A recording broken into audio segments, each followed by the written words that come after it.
La Cour militaire du Sud Kivu a rendu ce mardi 21 septembre 2021 son arrêt dans le procès qui opposait le ministère public et les parties civiles au chef rebelle Chance Mihonia et le major Benjamin Mazambi. Le chef milicien Chance a été reconnu coupable de toutes les infractions portées à sa charge par le ministère public et condamné en conséquence à la perpétuité pour crimes de guerre par enrôlement d'enfants et crimes contre l'humanité par viol, meurtre, extorsion, privation grave des libertés et autres actes inhumain.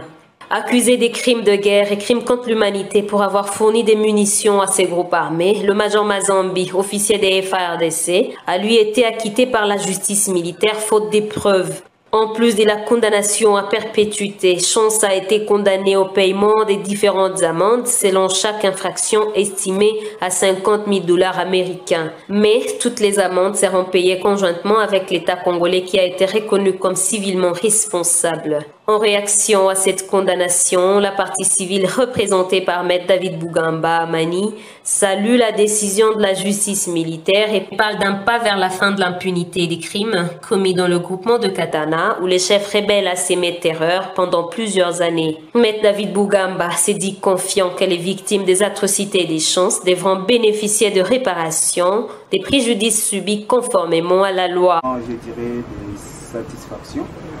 D'autant plus que l'action mise par les victimes a été dit recevable et partiellement fondée.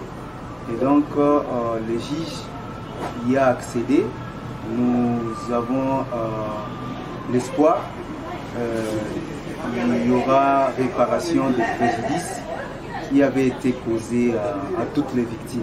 Les prévenus solidairement avec l'État congolais venaient d'être condamnés et tel que je vous avais dit d'entrée de jeu, c'est un pas, mais nous comptons poursuivre la procédure à la haute cour militaire jusqu'à avoir un arrêt définitif et continuer avec la procédure afin que les victimes recouvrent leur réparation. La partie civile estime que la condamnation de ces chefs rebelles a servi d'exemple à tous ceux qui estiment que l'impunité est une vertu. Maître David Bougamba parle d'un procès qui a respecté tous les principes et croit que d'autres personnes devront s'en servir comme modèle dans la lutte contre l'impunité. Et nous sommes d'avis que vraiment ce procès a respecté les principes d'un procès équitable, mais aussi ce procès a répondu à l'objectif d'une audience foraine, d'autant plus que les potentiels auteurs en tout cas ont été dissuadés.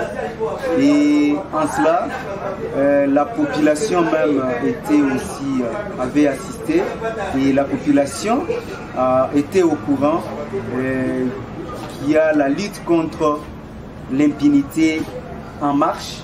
Insatisfait de cette condamnation de la Cour militaire de Sud Kivu, la défense a promis de l'attaquer devant la haute cour militaire. Maître Paul Boussabouma-Bosso, avocat au barreau du Sud Kivu et qui plaidait pour les deux prévenus, a rassuré qu'après la consultation avec son client condamné, un recours sera déposé dans le délai tel que garanti par la Constitution. Notre constat est amer du fait que nous avons pris la défense du prévenu Chance et du major Mazambi, qui certainement, le major Mazambi vient d'être acquitté, le co-prévenu Chance est resté en détention, condamné pour la peine à perpétuité. En résumé, nous disons que notre constat est amer du fait que nous n'avons pas été satisfaits du jugement. Bon, la constitution de la RDC prévoit les doubles degrés de juridiction.